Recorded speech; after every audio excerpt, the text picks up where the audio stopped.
send a transcript. Ladies and gentlemen, we'll start again. Hi, welcome to the 85th anniversary of Bnai Shalom.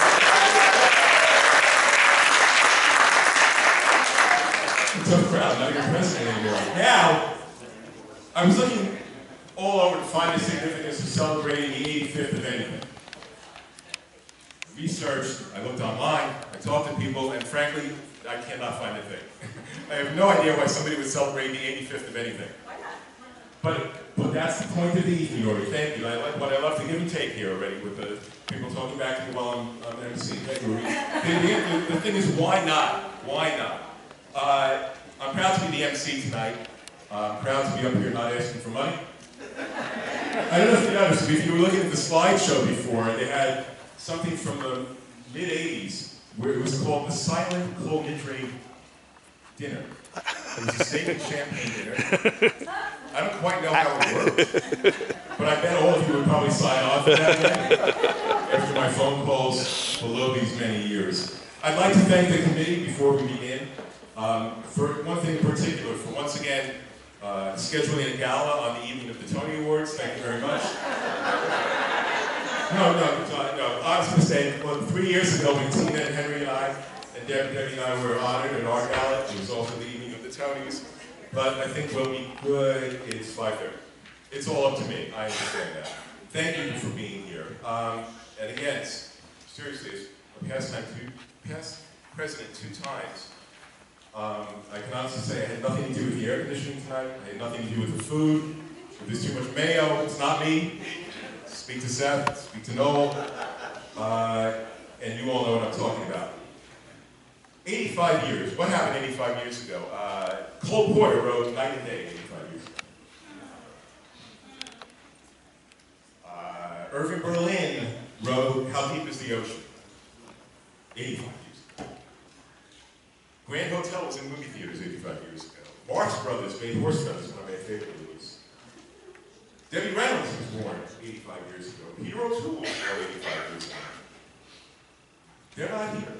We are. Bnai Shalom is here. Thriving, live, active. What a wonderful thing. We've built and rebuilt this building. You've built and rebuilt this building. We've survived the bombing. We've survived the superstorm. We've survived floods, even recently. And hopefully never again on any of those. We've borne bat mitzvah, doctors, lawyers, Israeli ambassadors, teachers, nurses, on and on have come off this lima. We've educated children in our school. We've educated adults in our program. We've been to each other's homes for our shivas. We've been here for brises and weddings and funerals. And that's what we're celebrating tonight. We have names on all the walls of people, past and present, who helped build this place and keep it running all these years. But at the end of the day, it's really not about the building. If anybody's here has been on the board, takes care of the building, you've been here late at night when the lights are out, it's dark, you run around the building, you do one last check on the doors and the lights. It's just an empty building. But it becomes a show on a night like this. It becomes a show on Shabbos. It becomes a show when our children are in school. When there's a Chazak meeting. When we gather together, it becomes a show. So that's what we're celebrating. We have a lot of things to celebrate tonight. We have a lot of people to celebrate tonight. We're honored here, as you read through the history of the show in these wonderful programs that we have, you will see on page 1, or page 2, whatever it is, we talk about the Goldman Hotel. We're honored tonight to have a piece of that history here. Judge Don Goldman is with us. Judge. We have a bonus like Goldman in the building. How about that? Thank you, and your family, and your grandparents. That's a tremendous history. What am I doing?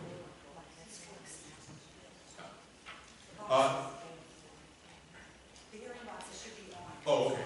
Can you hear me now? Hi. Are we good? I'll keep speaking as loud as I possibly can. Thank you, Judge, for being here with us tonight.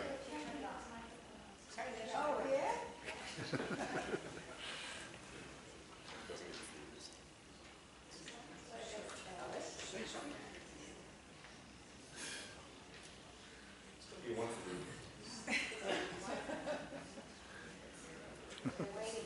We can edit this in post. No, it's If you're in the film business, you know what that means. We'll take that out. the best part. You- We hear now. A little better? Okay. Good. By the way, you've missed nothing. Absolutely missed nothing. We do have some proclamations. Pretty good, right? We have some proclamations I'd like to read. We have a proclamation from the New Jersey Legislature honoring us tonight. I won't read parts of it, or else we're going to not eat dinner. This is State of New Jersey, the Senate and General Assembly by Senator Cody, Assemblyman McKeon, and Assemblywoman J.C. Whereas the Senate and General Assembly of the State of New Jersey are pleased to honor Bnai Shalom, a highly esteemed member of the Garden State's community of House of Worship upon the auspicious occasion of its 85th anniversary.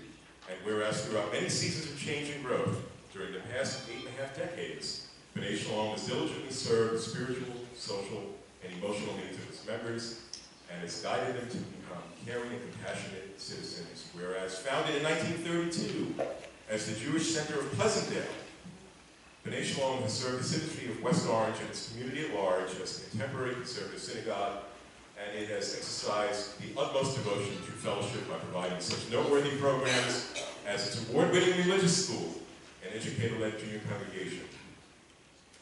And where its members have worked tirelessly and effectively in benefit of others and are saluted for their exemplary dedication and motivation that have contributed to Bnai Shalom's sterling reputation, it is proper and fitting for the legislature to pause in its deliberations to acknowledge the 85th anniversary of Bnai Shalom and to join in affirming the synagogue's important place in this state's religious community. Now therefore, be resolved by the State and Senate General Assembly of the State of New Jersey that this legislature hereby congratulates Bnai Shalom on the recognition of its 85th anniversary, pays tribute to its outstanding record of service to its members and the community, and extends sincere best wishes for continued success and vigor in the decades ahead.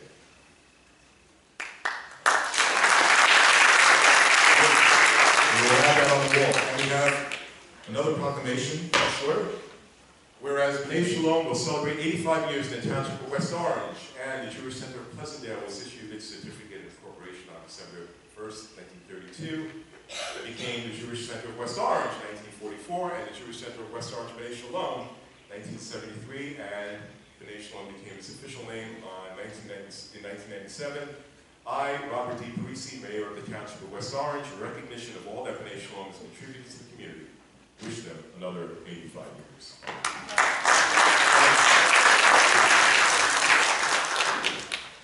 So, how fortunate we are to have this place as our show. We are Bnai Shalom. We get to celebrate that all night tonight. To 85 years. To 120 beyond. I hope. Or maybe. But now it's my great pleasure to introduce a man I had the honor of working alongside with Susan Friedman as co-president when he became our third rabbi. A man who has come to be our spiritual leader and friend. How fortunate we are that we found him and he found us. He and his wonderful family. He's somebody that has been a great source of support and friendship to all of us, and especially to me and my family over these few short years. Ladies and gentlemen, Rabbi Tillman.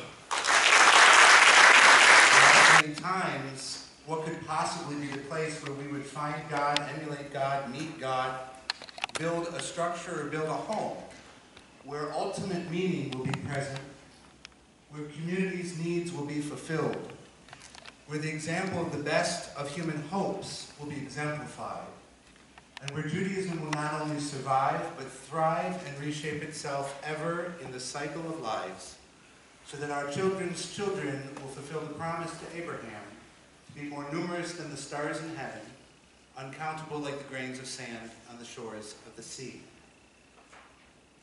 When the founders of Bnai Shalom first got together, it followed the 1910s and 1920s, when Pleasantdale was a small, mostly German immigrant hamlet on the far side of the Orange Mountains from Newark. The crossroad of Pleasant Valley Way, a single-track dirt road for horse and buggy with a hedgerow on one side, crossed Eagle Rock, which was the long sloping road from Roseland up to the reservation and then down to the Edison complex. In the 1920s, you would find electric trolley cars running along Main Street, and one of them ran up to the base of the Eagle Rock Reservation, and just over the top of that, you had Crystal Lake. Crystal Lake, which is now behind the Outdoor Performing Arts Center, that shell there that the town has built. That lake behind there had boat rentals and canoe rentals. It had a merry-go-round. It had flying airplane rides in the days of Charlie Lindbergh. There was a time of excitement to ride the trolley car up the side of the hill, and then if you wanted to stay the night, there was the Mushroom Farm and Chicken Ranch at the entrance to the Crystal Lake Amusement Park. Now, for the classier folk, if they came down off the hill and continued their walk down, and they saw the Pleasantdale Cemetery there by itself, a landmark in the open fields across from the CBS today, they could come to the corner and they would stop before they got to going up the hill to where the quarry was digging rock for St. Peter's on Main Street downtown. They would turn right, and if they really wanted a nice experience in the open fields for the weekend or the week during the summer that could compete with any Catskill bungalow, they went to Goldman's. And Goldman's was a large campus of multiple buildings. It had racquetball and tennis, and they eventually built a little mini golf course across the way where the woodlands are. And people would come out here to enjoy a quiet time away from the city. And they decided that they liked it. And there were Jews involved in those endeavors, of course, and they decided that they would not only have hotels here, but they would have homes. If they were going to have homes, they were going to need to have a shore. And so you'll see the history in the other room and in the book before you of how they started in a home, and the Goldmans granted this property. They changed the roads in the area for the town so they could build. And eventually, Asa by knew me, what house would you build? It's the house that you've been building all these years. The purpose of this home was that Judaism would be present in their lives in times of leisure, but in times of hard work as well. And Goldman's fed us not just the jet setters who were coming up on vacation, but busboys and waiters as well. At least one of whom became a president of our congregation. So we had coming through these institutions greens down the road as well. We had people who brought workers from the Jewish community and brought leisure sets from the Jewish community and brought vacationers from the Jewish community, and different classes of people from different backgrounds and origins were always welcome at the Jewish Center. And that has never changed. If there's one thing I would say looking at this community compared to both others that I have served and the others that I know in the region, that acceptance, that lack of classism, that open door and open heart that anybody who wishes to be a member of this community is a member of my community and my equal and my friend is unique in many ways to Bnai Shalom. It is a testament to the culture of those founders, of the leaders and boards and members along the way. It is a testament to my two predecessors, Rabbi Moses and Rabbi Asapel, who created and maintained that open culture, who served the needs of this community for decades and handed it off in peace and love. The truth of the matter is that the prophet Isaiah, in answer to these questions, says, "My house shall be a house of prayer for all peoples." Not for one group, not for one sect, not for one denomination, for all peoples. And you may have seen recently, and you will see more in the days ahead, that we make this campus a meeting place of multiple types of Jews who will be welcome coming in here to eat at a cafe or to attend adult ed, and of course to engage in our services if those meet their needs.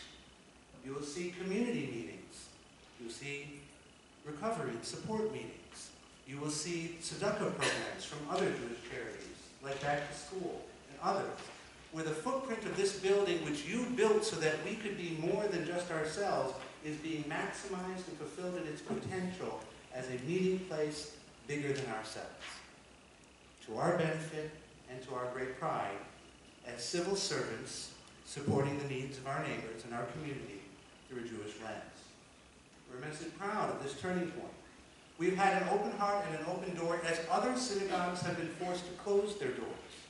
The hard work and love that brought Belleville here. The hard work and love that is forming a new relationship with those from Beth Am and Verona. That we are a place where rabbis in the region who retire come here to daven on Saturday night. Where the people who don't have where they've been need a place that will accept them openly and without judgment or expectation. That is Bnai Shalom. And we have thrived with those additions. The truth of the matter is, right now, we're at a turning point. And the demographics and the tax code and the school districts are against us. Right? And we have a hard time right now making sure that our halls are not only full of meaning, but full of children. And as we step forward in these days ahead with the resources that you have given us, and with the community that will be joining us, and with our vision for the year ahead and the years ahead, we will have to face decisions as leaders of the community. Do we want to make sure that we are always a synagogue that serves the needs of the members we have? Or are we a synagogue that in some way is also going to be able to invest in the potential for families who are not here yet today? Both are good visions. Both are compelling. Serve our community and take care of us forever. Open the doors and try and find new paths. One is not better than the other. And we are at a turning point. To be a rabbi with 20 years in front of me, God willing, to watch that turning point happen and to serve and support it wherever we go is a privilege and an honor. I thank you for that opportunity. This is what my life is for. Is to serve these needs. Where I fall short, please let me know. Where I have done well, please let the president know.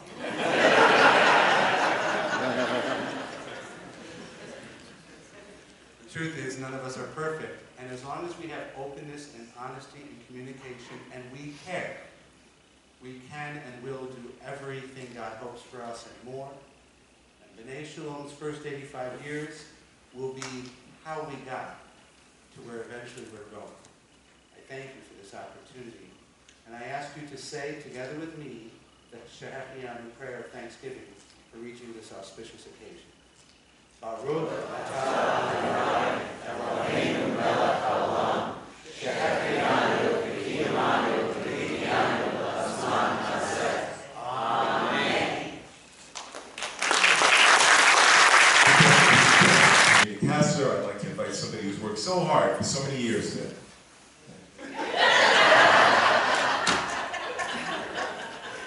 nice things about you. I mean, you can tell right quick. I should have done it. Somebody who's worked so hard for so many years on behalf of the show, a co-chair of tonight's event, the executive vice president of the synagogue, ladies and gentlemen, Ori Pastor.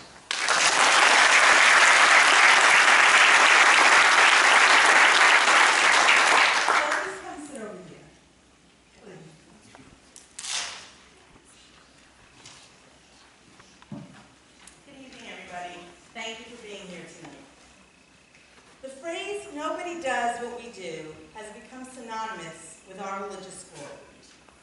But that wouldn't be possible without our wonderful leader, Rena Esser.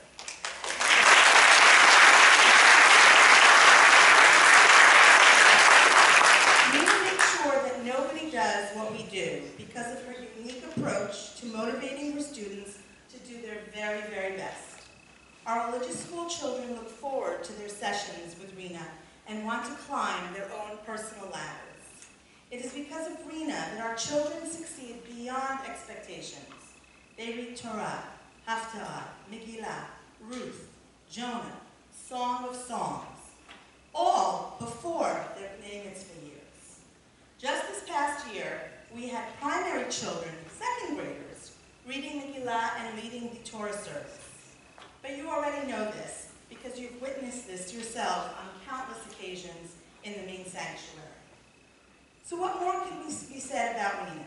Well, here we are celebrating our 85th anniversary as a shul. And it seems as if Rena has been here since the very beginning. Well, not quite the very beginning. But Rena did begin teaching art in our religious school school almost 40 years ago, when her adult children were just 5 years and 3 months old. When her son was ready for his bar mitzvah lessons, she of course taught him, and she's been providing lessons to our children ever since, now going on 30 years. She began teaching only primary, but soon added weekday classes. Many of you here today, including me, either had Rena as a teacher, or have had your own children learn from her. And some of you have grandchildren that Rena has or is currently teaching, including her own. She took over as principal around 15 years ago, but did not give up her teaching responsibilities, thank goodness. As principal, Rena has become a fixture and integral part of our shul. Rena there's rarely a Shabbat or holiday or programming event that does not involve her in some way. Our children and even ourselves look to her for guidance and further knowledge of Judaism. And Rena is continually looking for new ways to inspire us to learn. Interested in learning Anim Zvira? Rena has a workshop to do that. Interested in reading a parasha from the Torah? Rena will gladly teach you. Interested in davening, shacharit, the Torah service, or musaf? You get the idea. Rena is the person to speak to. The saying, less is more, is also very synonymous with our Hebrew school. Though small in numbers, it allows our children to spend quality time with Rena, learning their Aleph Bet, Tefillah, and even some Torah. Rena ensures that each child she teaches get valuable experience leading services, so that when it's time for their Bnei Mitzvah, there is no anxiety. This past year we had 4 Bat Mitzvot, all from our Hebrew school, who read multiple Torah Parshot, Haftarot, and led the Torah service in Musaf. None of them were nervous. They were all confident. After all, it simply was what Rena had been doing with them every year since primary. To conclude this portion, Rena, we thank you for all your years of dedicated teaching you have provided for us, our children, and our grandchildren. You are our own very special legacy. You have truly captured the spirit of the Dov L'Dov.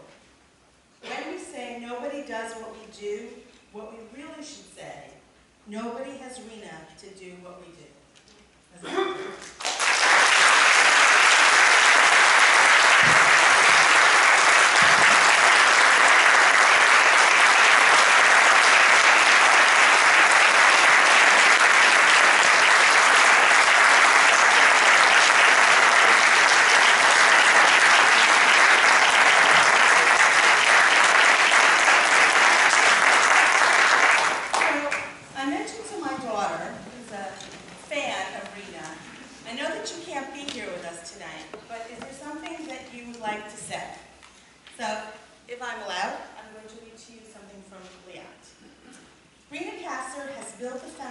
That makes Bnai Shalom community a success.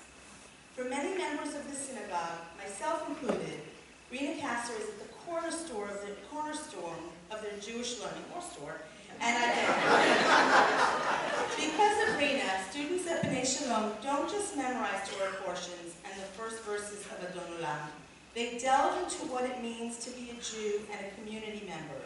They know prayers and tropes inside out, and have the confidence to lead services and go out into the world with the tools to be a mensch. I am so thankful for Rena's role in my life, for not only developing my love of Judaism, but also helping me realize my passion for helping others, as I remained involved with the school even after graduation. When I wanted to have my bat mitzvah in Purim, without hesitation she learned the entire Megillah and worked with me and my entire family to learn their chapters. She works tirelessly for all her students, and her hard work is obvious to see if you attend Shabbat morning services. Her students can go into any synagogue and be confident that they know the service, and they know the meaning behind each prayer. She has provided a well-rounded education for hundreds of children, and as time goes on, she never fails to grow and innovate as educational needs change. The whole Bnai Shalom community has benefited from Rena Kasser's hard work. We are a stronger community because of her, and we are prouder and more knowledgeable Jews because of her. Thank you for all you've done for me and the entire congregation.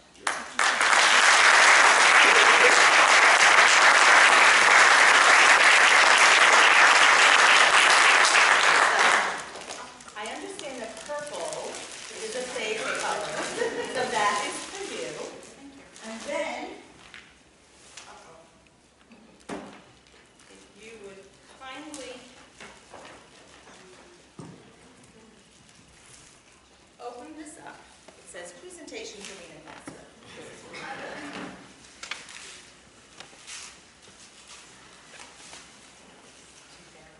It's good. So it says Rena Kasser, Religious School Director, Master Teacher, 38 years and counting, June 2017. So it is a leap for our troop.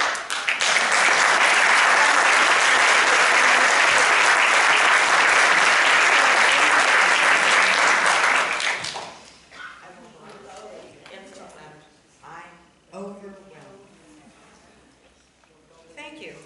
I don't know what else to say. There are innumerable people to thank, but I'm going to keep it short. To the rabbi, who is the soul and the mind and the brain behind everything we do. Thank you.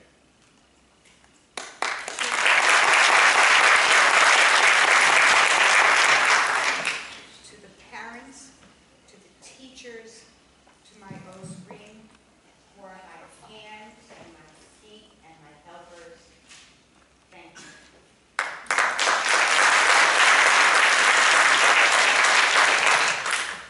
And to my students, both past and present, you are my heart. Thank you.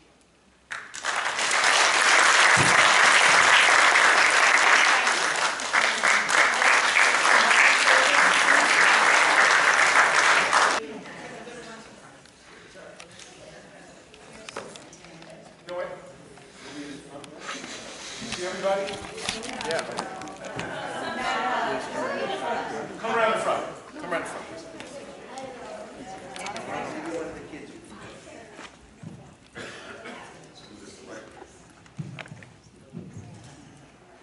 This is part of my life. Also part of Sing out, Louise. Get close to the mic.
Hey,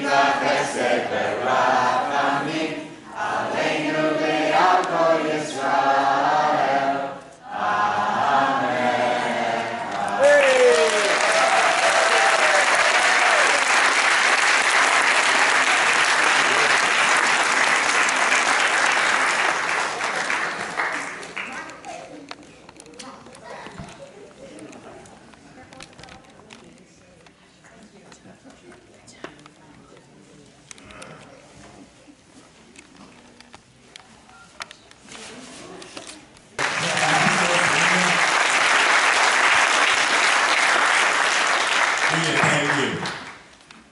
Wow. And by the way, a little interlude here. I mentioned all of the kind of people that have been brought up on this video who become all these different things. If everything goes according to plans, my plan anyway, we might have a Tony winner tonight. We have a Tony nominee tonight. Who's up? Brandy Aranowitz is up tonight for a Tony Award. So we might be able to put that on the wall. Good luck to Mr. Aranowitz. Wish you all anybody else? Do we have a Tony winner already? Hearing noise. Nobody else won a Tony around here, did?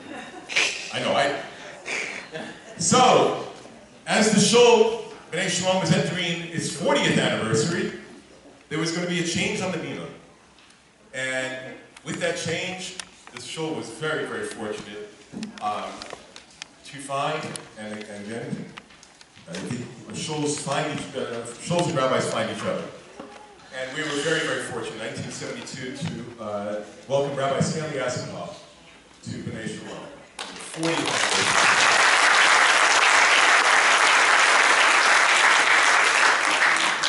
And as Rabbi Tobin is doing now, comes to the community, meets the people, becomes ingrained in our social fabric and the religious fabric of our lives, so did Rabbi Asimov. Raised a family here, led us for nearly just about 40 years, and really set the tone for how we daven, for how we act as a show, for how we engage with each other, how we care for each other, how we cry with each other, how we celebrate with each other. And we're so lucky not only that he was with us all those 40 years, but that he and his family are still with us every Shabbos, and doing lectures and keeping the spirit of Bnai Shalom from the past into the present. Ladies and gentlemen, it's my great, great honor to introduce Rabbi Stanley Asimov.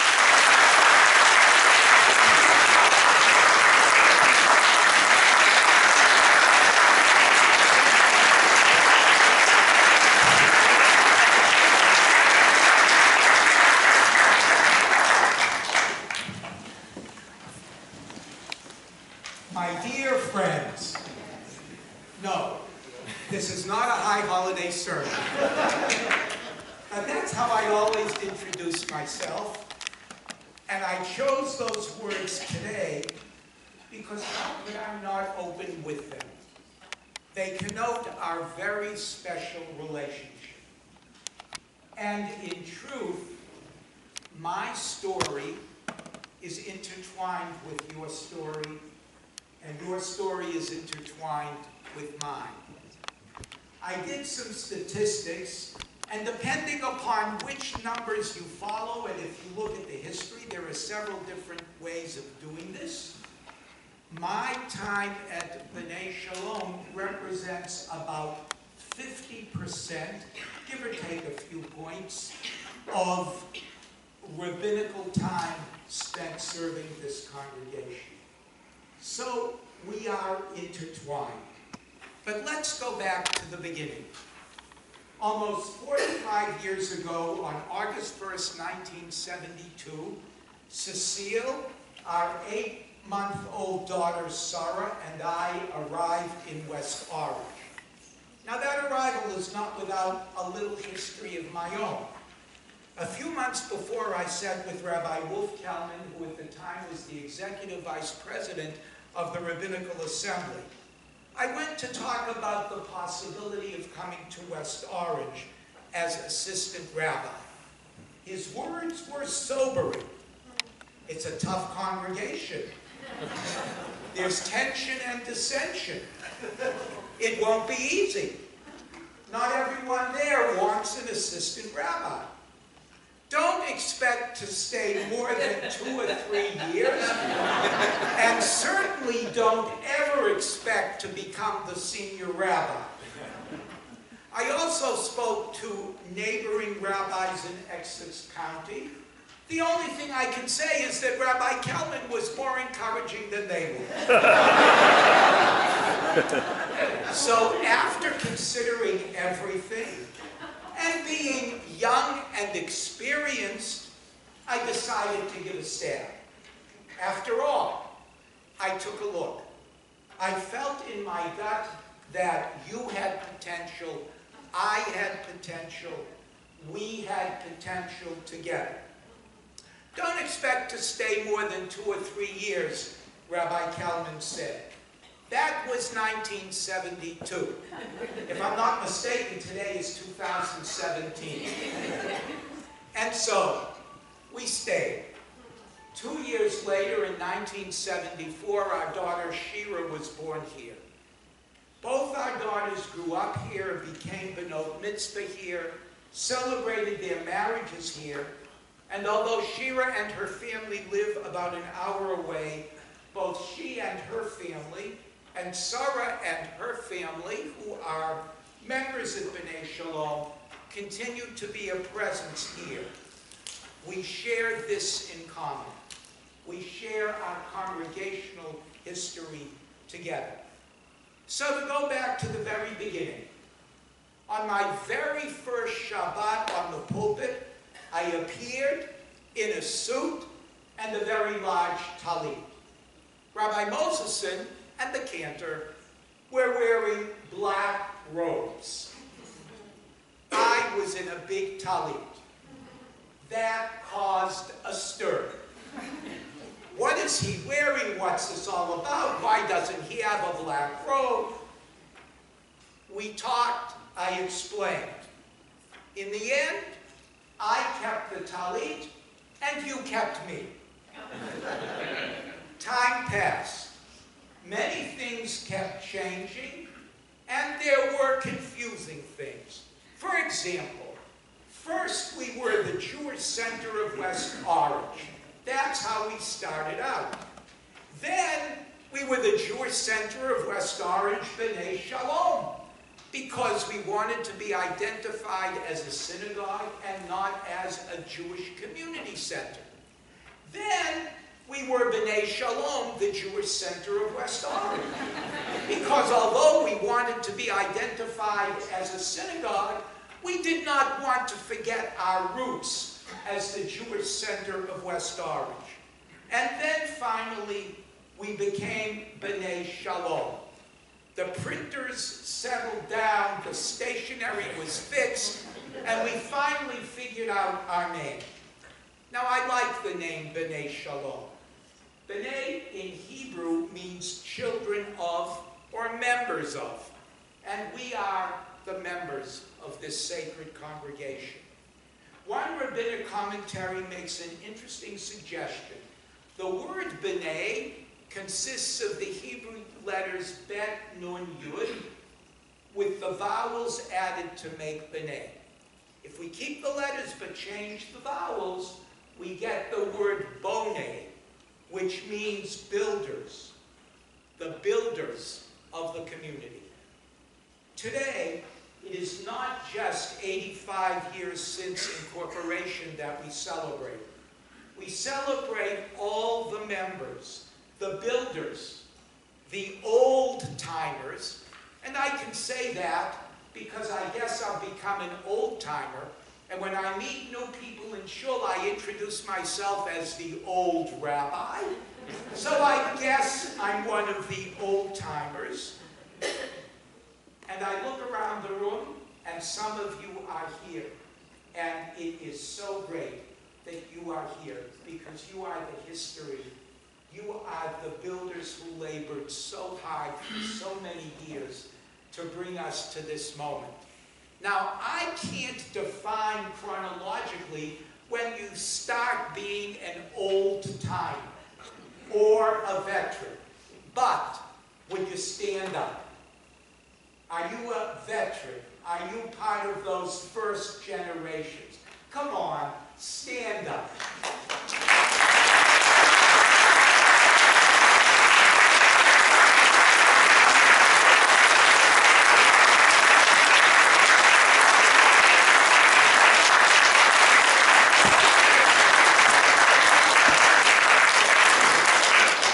Thank you, not for standing up, but thank you for you and for the gift of who you have been and are to our community.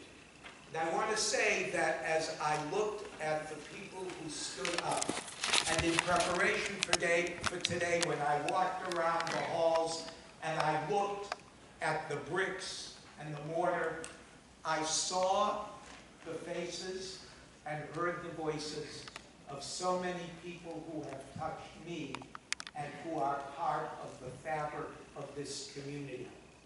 Many are no longer with us. Some could not be here tonight.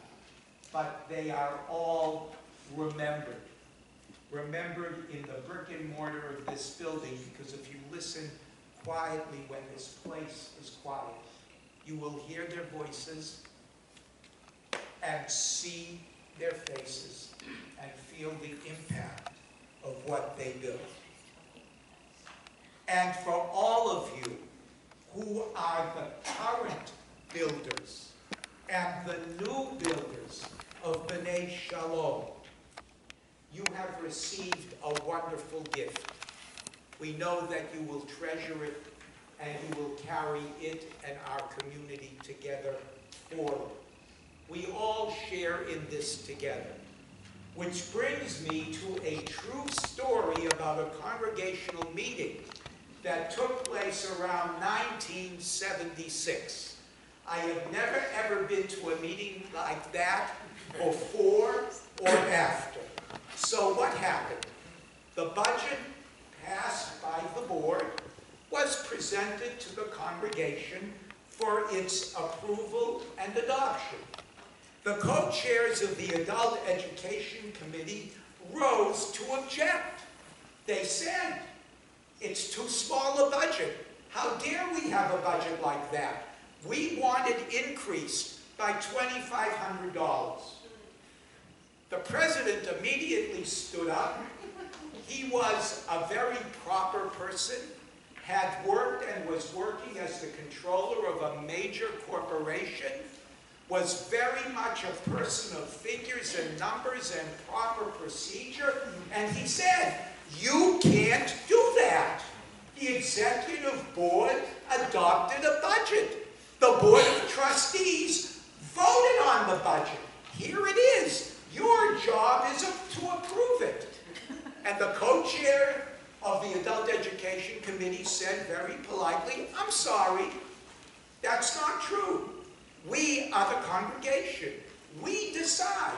It is our right as the members. A hush fell over the room. It was quiet. Somebody, the Adult Education co-chair, formally made a motion.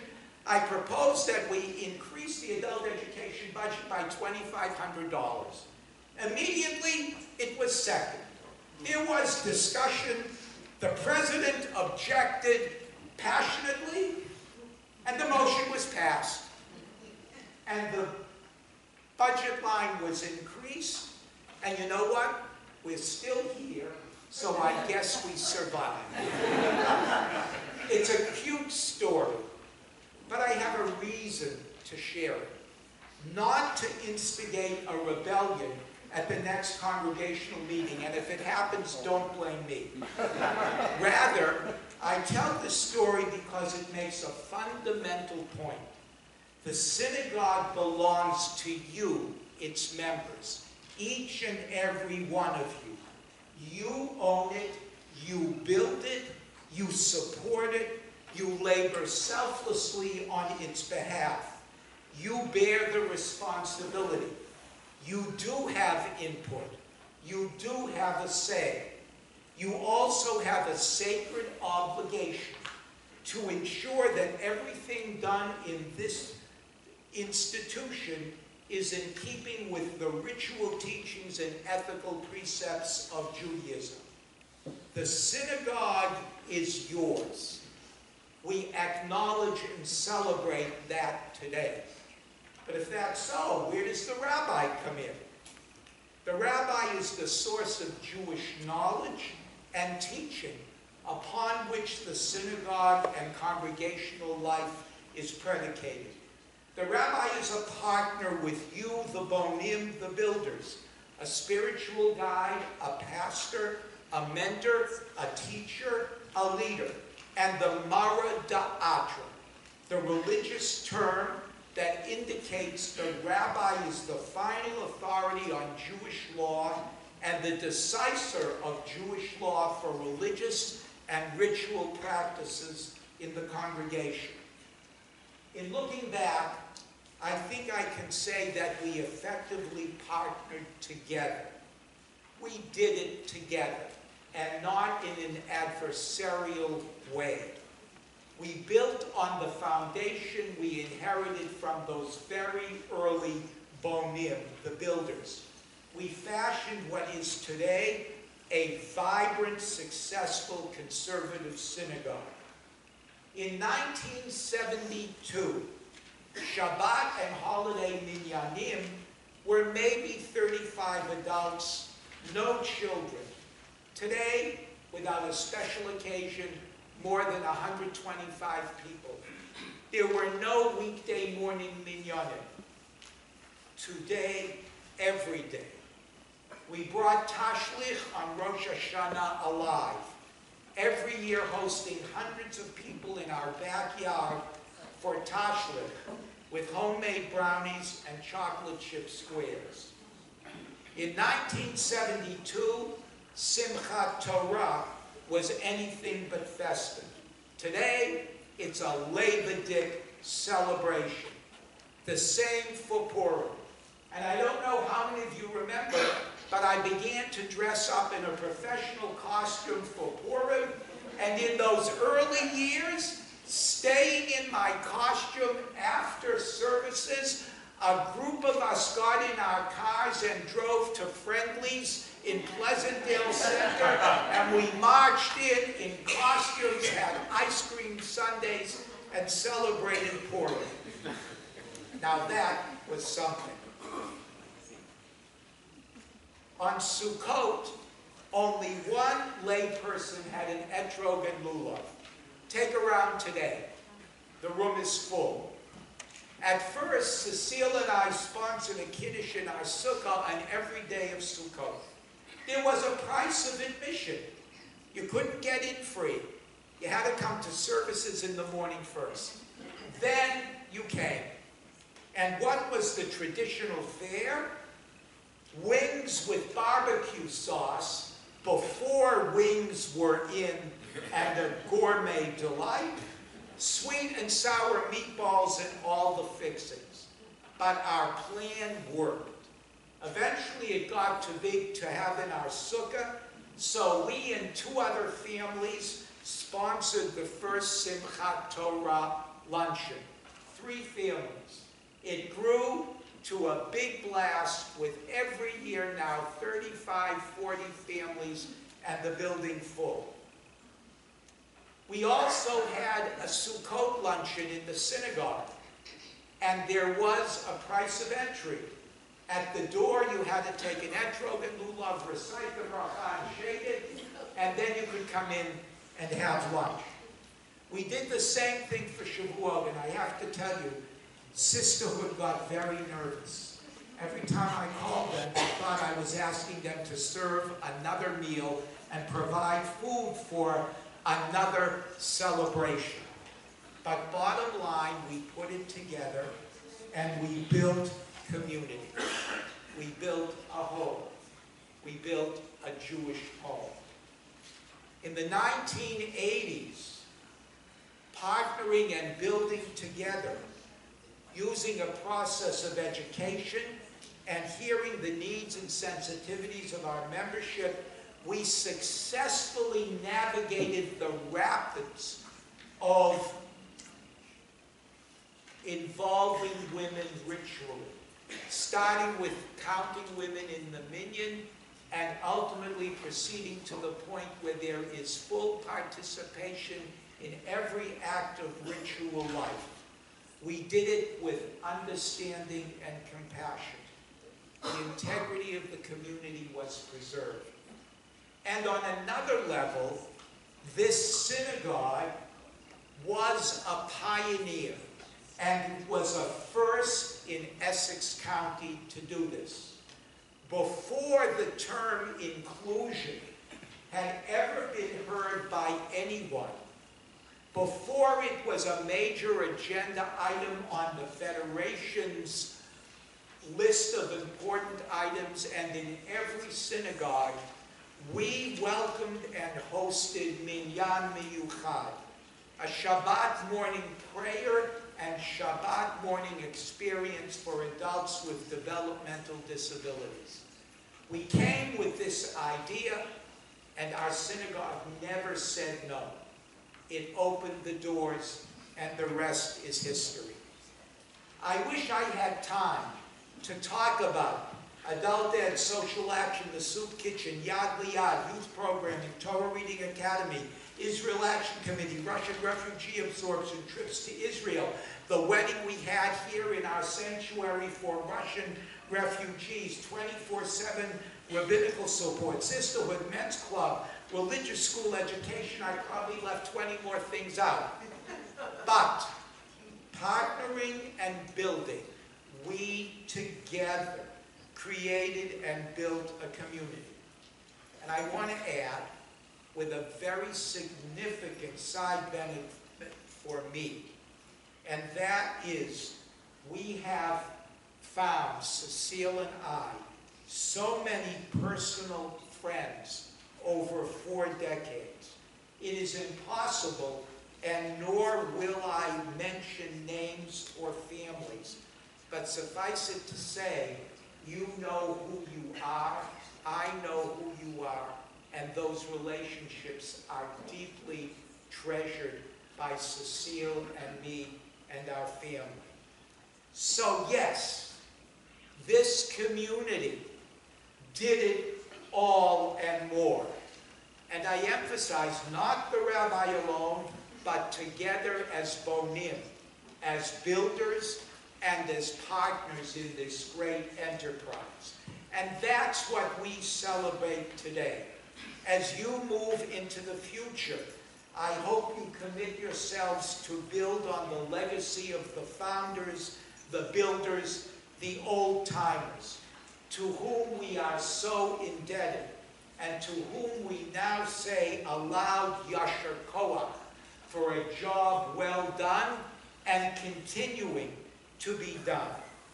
And to the current and future builders, to the current and future members, and to your rabbi who now serves you, I say, Derech Salecha, may your journey be successful, and like those who came before you and are still among you, may you bring strength and success, well-being, and vibrant Jewish living to our Kehillah Kedoshah, our sacred congregation known as Bnai Shalom.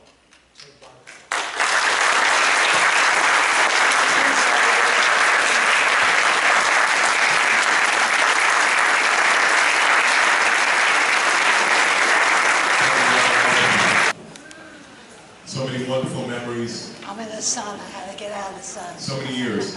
As we lead into our next speaker, when Rabbi Asikoff came to Bnai Shalom, the first president I believe he worked with is with us today. Do I have that right? First president, 1972. Every Shabbos, whoever's making the announcement says, after Adon Olam, we're going to make Kiddush on Motzi here, and then we will go into Marin Hall for Kiddush. So to many of us, it's just a name, but there's actually a person behind the name Marin.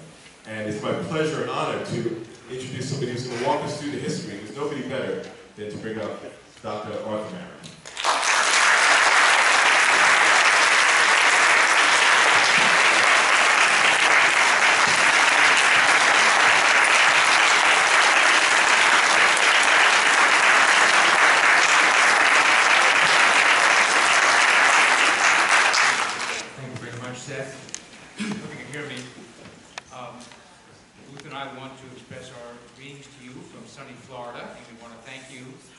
Friday, Florida weather for us today. Very nice, and appreciate that. Okay, is it loud enough?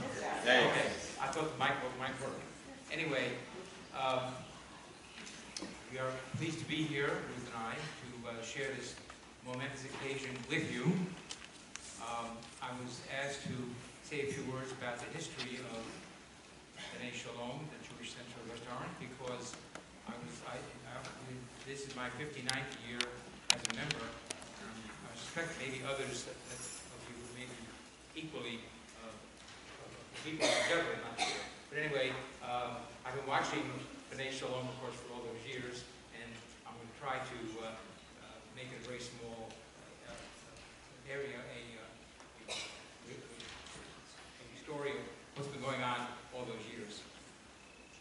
First of all, I wanted to tell you that in the early 30s, as we've heard before, and by the way, I got to say that being the last speaker has several problems.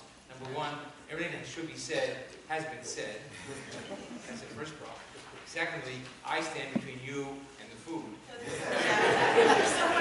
third problem is at my age, I might not have made it the whole time. Anyway, okay, having said all that, I wanted to bring you up to speed by starting in the early 30s, when the village, the quaint village of Pleasantdale, was standing over there in a nice, quiet area, and we had very little Jewish organization here. The Pleasantdale area was dominated by the Goldman Hotel. If I'm not correct, we have a Goldman representative right here, Judge Goldman. Goldman Hotel was a magnificent structure, had camps, day camps. It was just like the Catskills, but much closer. And many people from Brooklyn were escaping the humidity and the heat by coming over to almost the Catskills, but to the mountains of West Orange and New Jersey. There was a hotel also up the way named Green's Hotel, somewhat smaller and less prestigious, but they were both very active here. And I believe that was one of the impetuses for the Jewish Center of West Orange to be formed, because the people here, both the workers and the guests and all that, did want some Jewish connection, and a small group of people did get together, and there was, in the early 30s, a small, modest building on the corner of Marmon Terrace, the northwest corner of Marmon Terrace, that housed the Jewish Center of West Orange. It wasn't until 1955 that this building, this property, thanks to the help of the Goldmans and the Greens, was constructed, dedicated, and from 55 on. Needless to say, the sanctuary at that time was the Green Sanctuary. The major social hall was the Goldman Hall. In 1961, my family came to West Orange, saw this beautiful hexagonal structure, said, wow, it's pretty nice. It was flowing lawn up to Pleasant Valley Way, which only 2 lanes at that time. And we joined. We came to the first high holiday service, and there was a lot of commotion around because there were people waving their hands and bidding and auctioning for the Aliyahs. Each other. $200 for Mafia, whatever it was at that time. And we didn't participate in the Kol Nidre pledging at that time, because you know why? We couldn't afford it. And we didn't want to make it clear that we couldn't afford it, because I was at that point not gainfully employed. Anyway, so we got that was the case in the early 60s, in 61 we came. Since that time, a lot has changed at Bnai Shalom. Most of which you've heard already, but I will just bring a few things to your attention. From the physical plant, this was, of course, the first physical plant here. It was much smaller than this, but it was still hexagonal. And although the beams extended to the far extent, the building did not. I can't explain to you why, but whatever. Since that time, there's been growth here, growth other places in the area, and the Bima, by the way, which was right there, is now right there, because obviously it was facing west. And no one could figure out or explain why, no able to make it any better, no one could fix it until the 21st century, when sure enough, the building is there. Anyway, the other changes that have occurred, we did in '71, of course, heavy bombing. That lobby was destroyed, the roof was blown away, and the building was not destroyed totally, because Goldman Hall was still intact, and this part of the sanctuary was still intact as well. We did take the Torahs out for safekeeping, and within about 6 hours we had the whole place boarded up and secure, and we just woke up and started building again. So I would say to you, we were shaken both physically, because a block and a half up we felt the boom, but we were also shaken emotionally. Basically, moving on from there, we've had obviously many other changes in the physical plan. We now have, of course, the connection much better with the additional Hebrew school rooms, and the offices have all been changed. So that a lot of the change since that time, the most current rendition of this building is as you see it here. And that was thanks to Don Legal, Benjamin, Coach Tom Rank, Gala, I believe, myself, people like that. So I think there have been significant changes in that, and we can see all that when you walk around this prestigious institution now. Secondly, beyond the physical plan, other changes occurred, most of which were outlined by Rabbi Asakov, naturally, because he was responsible for most of them. The only thing he can't take credit for, I believe, is the fact that the bima, even in the now called Marin Hall, is now facing, guess where? East. After many decades of facing south. Anyway, I think it's a small point, but it's an indication that we can change with the times. One important thing I wanted to make clear, Rabbi Asakov did talk about all the changes, and he was responsible, and I was going to spend some time on the women's role in ritual and leadership. And for sure, I think that's important, and I don't think he emphasized that enough. So that I will say that we've had several Bat Mitzvah classes for women. Women are now, as you know, reading from the Torah. They're fully involved in leadership and in ritual. Ruth, my dear wife, who's sitting right there, proudly out, I'm sure, was an adult Bat Mitzvah here, and she has never ceased her Jewish education since that time. She's forever taking Malcolm courses and other courses in Florida while we're there, and I must confess, although it's somewhat a secret, that she will be honored on June 27th by State of Israel Bonds as the first and only woman to be General Chairman of State of Israel Bonds.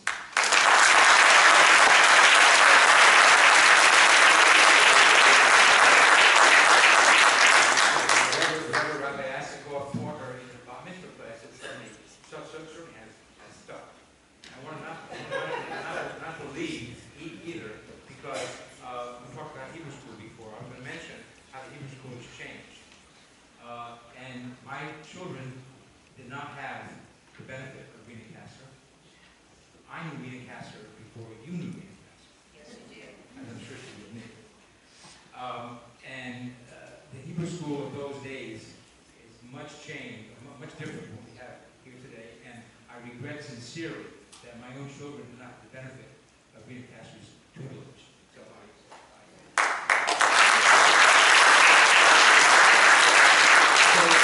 So we said, we discussed in 4 or 5 minutes, because I'm still saying between you and the food, that a lot has changed in Bnai Shalom in those years, but a lot has stayed the same.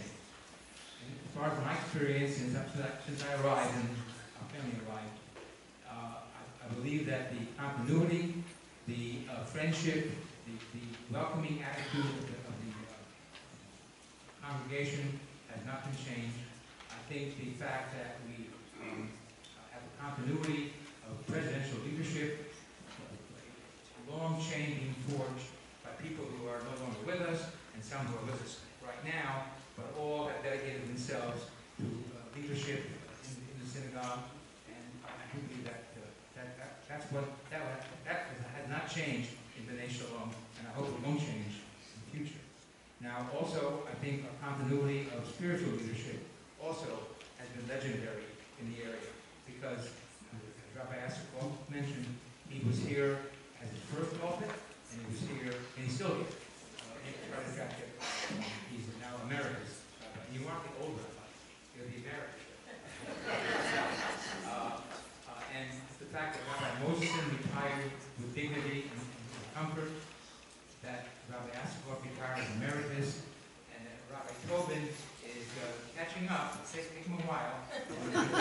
We fully intend that he will continue in the role of a leader for as many years, if not more.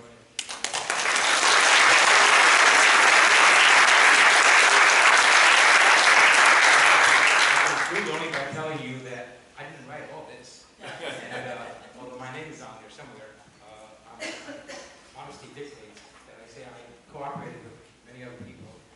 Peter, Alex. She's fairly new. Anyway, thank you very much for the opportunity to address you. I hope to see you later on and talk over some old times.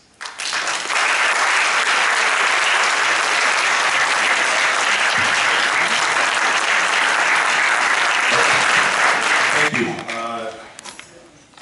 Technically, you're not between us and the food yet. We're almost there, though.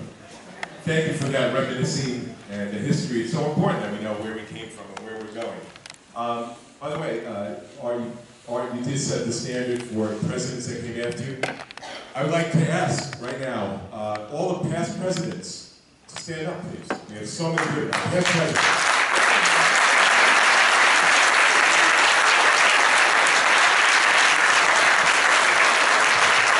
Thank you all.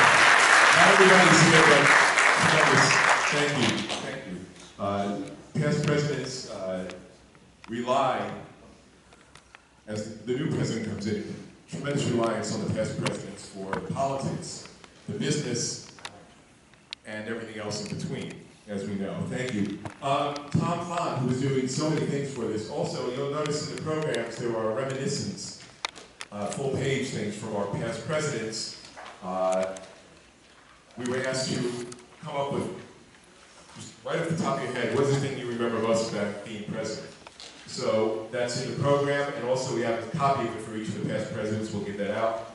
And I would like afterwards, everybody come up, past presidents, let's take a picture together. We don't get that opportunity. We can't do it on Rosh Hashanah, so let's do it today. Now, the future of Bnai Shalom. I'd like to introduce the past president, a past president, and an incoming president, Noah Meltzer and Seth Cohen.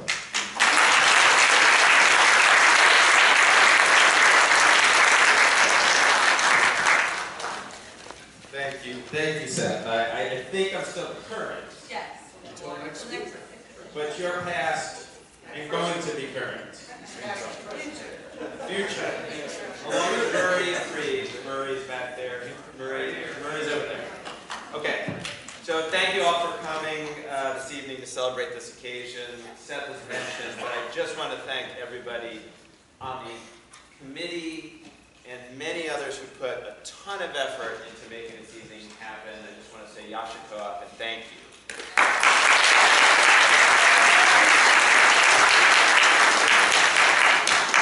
Now, I'm just going to take another minute.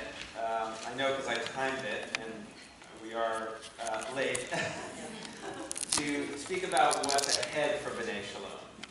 Maybe not the next 85 years, but at least the next few years. Last month, we came to an agreement to have members, as Rabbi Tobin mentioned this, have the members of Congregation Beth Am in Verona join us here at Bnai Shalom. And while we are saddened by the closing of a sister shul, we are excited to welcome their 43 member families, about 65 members, to our community. As we've done in the past with Belleville, we have a history of opening our arms and our hearts to new people. Over the coming weeks, months, and years, we will be having events and programs designed to get our two communities together and learn about each other. Please keep on the lookout for that. Please join us for those events. It has been a privilege not just to serve this community as president, but to be involved in efforts like working with Bethlehem and planning and executing this celebration. These are among the things that we do best, and it bodes well for our future. And now I call upon my predecessor and successor. This afternoon, I certainly stand here pleased to announce that we launched the Bnai Shalom endowment with a $10,000 request from the Sylvia Holder and her estate.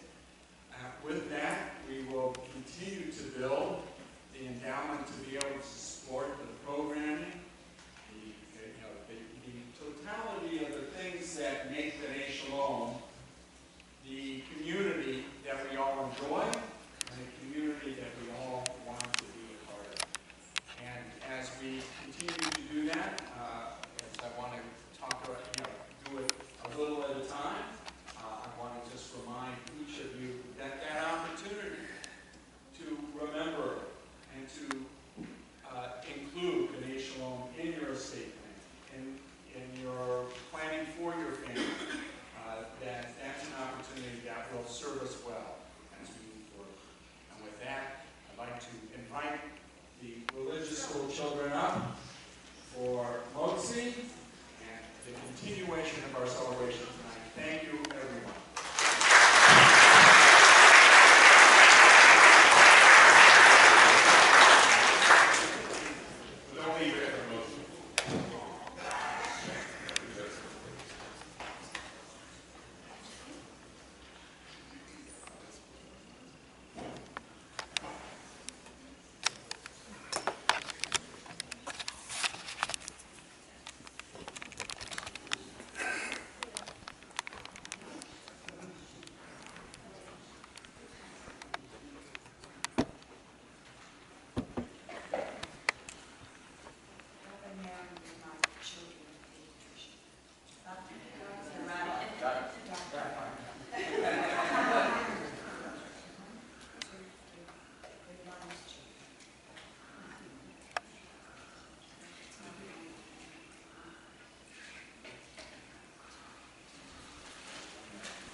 Wonderful evening. In conclusion, we have some thank yous. I'd like to really point out and hold your applause to the end. Thank yous to the Gala Committee, Seth Cohen and Maureen Kessler, the co-chairs of the Gala Committee. The committee was Ed Beer, Robin Colt, Steve Colt, Susie Hammer, Sue Higgins, Noel Meltzer, Tom Fogg, Jill Teckle, Abby Young.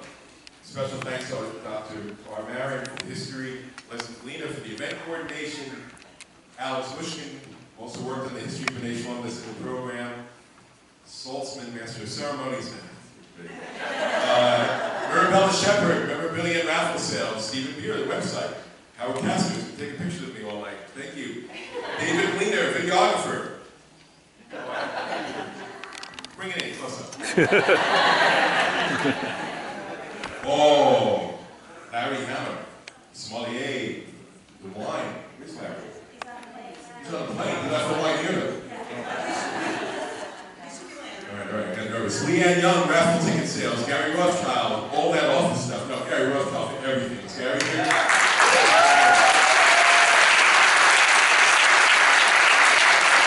And to all our takes an army to run this place, and we have a great army. We have a small army, but a wonderful army. I think that's about it. It's really just a wonderful, wonderful event. We're so glad that we were able to do this. We're so glad that you supported this event tonight with all of your ads by coming tonight. The evening is not over by any means. Part of celebrating means going to dance and going to eat. So I don't know how this thing is working next door. They left me out of that, but I believe all you have to do is go across the hall. Food, wine, music, and everything. To the next 85 years and beyond, on behalf of everybody in Bnai Shalom, we wish you a good evening and thank you so much.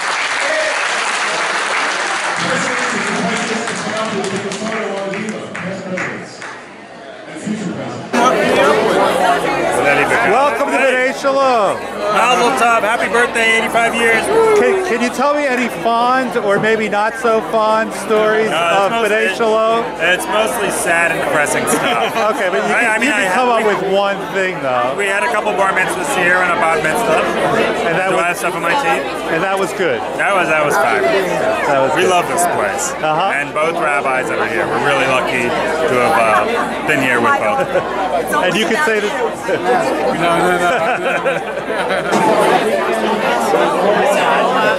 Welcome to Bnai Shalom. Can you tell me any fond memories or not so fond memories you have of Bnai Shalom, Jewish Center of West Orange? You guys are old timers. Yeah, exactly.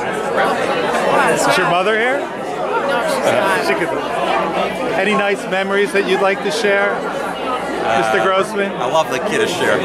You love the Kiddush. Seems to be a very common theme. And we have here our new president. Can our new president say a few words about Bnai Shalom? Bnai Shalom is an excellent shul to be a part of and to be among friends. And the men's club is excellent as well. The sisterhood is excellent. Our first place softball team, championship softball team. It's all good here. It's a great community. Now tell us how you really feel. I bet the Bornsteins have a few nice words to say about Bnai Shalom. Happy birthday. Bnai Shalom. Yeah, it's been a wonderful 85 years. Certainly has. Yes. Any good memories? Good memories. Very good memories. Memories of my children's weddings, our children's bar mitzvahs, bar mitzvahs. It's been our whole life. It's been interwoven throughout our lives. All of our lives. Yeah. Thanks for joining us. Thank you for the show. Can you tell me some fond words that you might have to say about Bnai Shalom? Lovely ladies. You look like very new members. You're so young. Very happy to have David Cleaner filming all this. And we're very happy. His lovely wife. You had a bat mitzvah here, right? With that was fun. Right. I had a bat mitzvah here. And since then, you read Torah like every week almost. I have to practice. It's a lot of practice. No, you had a good class. It was a good class. Was a good class, And Russell was just a baby. Jasmine. Karen. Susan Friedman. I can't think who else was in it. It was a long time ago. Okay. Hey, happy anniversary. Can you tell me any fond memories that you may have of Bnai Shalom? Let me tell you my best memory of Bnai Shalom. Rabbi Isakov called me up one day, and I was the acting president of the men's club. and he said to me, you know, Henry, I noticed that you increased the dues from $36 to $54. And I said, yes. And he said, why? I said, because. He said, so let me ask you something. I pay $54 to be a member of the men's club. What do I get for it? I said, absolutely nothing. And he then proceeded to tell me I was the greatest fundraiser he ever met. Because I told him that $54 brought more members in than we ever had with the $36. That's hysterical. Thank you. True story. Any fond memories of Bnai Shalom? My first memory of Bnai Shalom is actually bringing my kids here for their bris. And the shul, they just opened the doors to us and made a beautiful ceremony. And Chop chop. And it was home ever since. Yeah. Was it a very fond memory for your boys? Yes, I think it was. Have they been back since?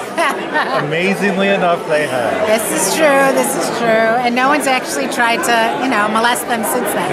So.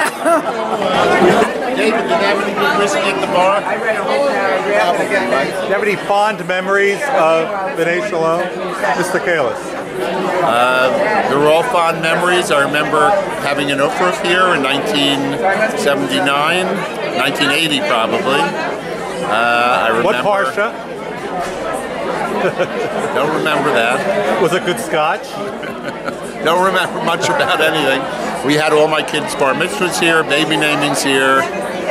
This is one of the most open-hearted, fantastic shuls.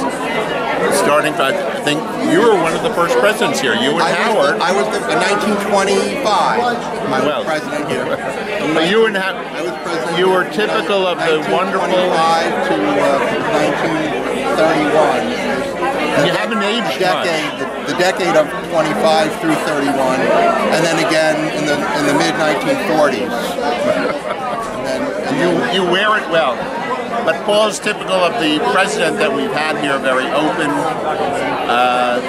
I always hear this is the nicest personality-wise shul in the county, and it still is. We did. We advertised that we were open, kind. At the time we had no money, so we couldn't emphasize that we were wealthy, but we emphasized other things to gloss over that. So we emphasized that. Thanks for being a part of it. We were kind. Still are. Do we have any fond memories of Bnai Shalom you'd like to share? Oh, wonderful, wonderful B'nai Mitzvahs here, and about to have a wonderful Ofruf here. How do you know it's going to be wonderful? Everybody here is wonderful, and my kids will just pick up on the vibe. It will be. And I just love being with our friends that we've met through B'nai Shalom. I agree with her. Good answer. He's a man of few words. Yeah, I agree with all of them. My daughter's bar mitzvah, my son's bar mitzvah, and just being with the people here. It's great. And face it, the food, that's what you're here for. Yeah, I'm here for the people. The food's secondary. That's a fringe benefit. Very good. Have any fond memories of Bnai Shalom you could share with us, young ladies? I have active current experiences. I remember the synagogue on the corner of Marmon Terrace. Wow. Because... How could you? You're so young. I was in utero in 1949 when we moved to West Orange. Wow. To Lincoln Avenue. And the first place we went to that Friday night was to the synagogue on Marmon Terrace. Wow. It was in a house. It was in a house. Yes. Amazing. And my brother and I have a twin brother, and my brother and I had a bar and bat mitzvah ceremony on Shabbat morning. I was the first bat mitzvah girl to have a bat mitzvah on Shabbat morning. That was in the house? That was Marmon Terrace? On Marmon Terrace, and this was in March of 1955, and shortly after that, we moved to this building, and that's my fondest memory. It's been downhill since 1955. Not much has happened since then. Dr. Bortnicker, you enjoy the kiddishes here? Yes. I remember so fondly first meeting Dave Gleaner. The highlight. That was the high. Click the off button. If they have any fond memories of Bnai Shalom that they'd like to talk. You've been a member here for a while. You must have a few fond memories. I don't go on camera.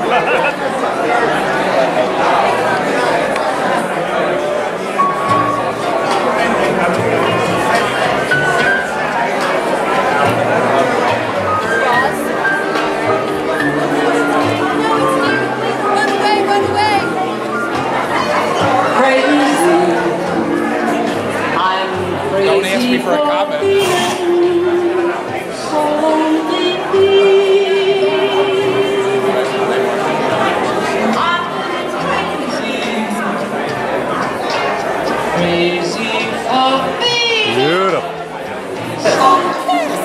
What? Kids. The kids. All right, hit the road, Jack. Hello. So you have any fond memories of Bnai Shalom that Yes, you'd I like have to many, include? but I don't really want to You're talk one of the about it. newest members because you're so young, I can see. Well, nobody sees me here too much, I And guess. so you must have some really good David, memories. move on. Yeah. Did you have any kids who were bar mitzvah in here? Okay. Yes. Oh, there you go. Yes, fond memories. Is this your lovely husband? Any fond memories of Bnai Shalom? Yeah, why didn't you stick it in my face?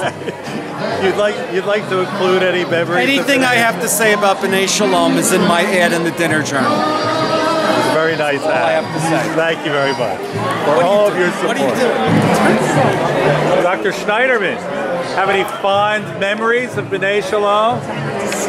All my memories start with Bnai Shalom. There you go. I spent more hours in Marin Hall playing basketball.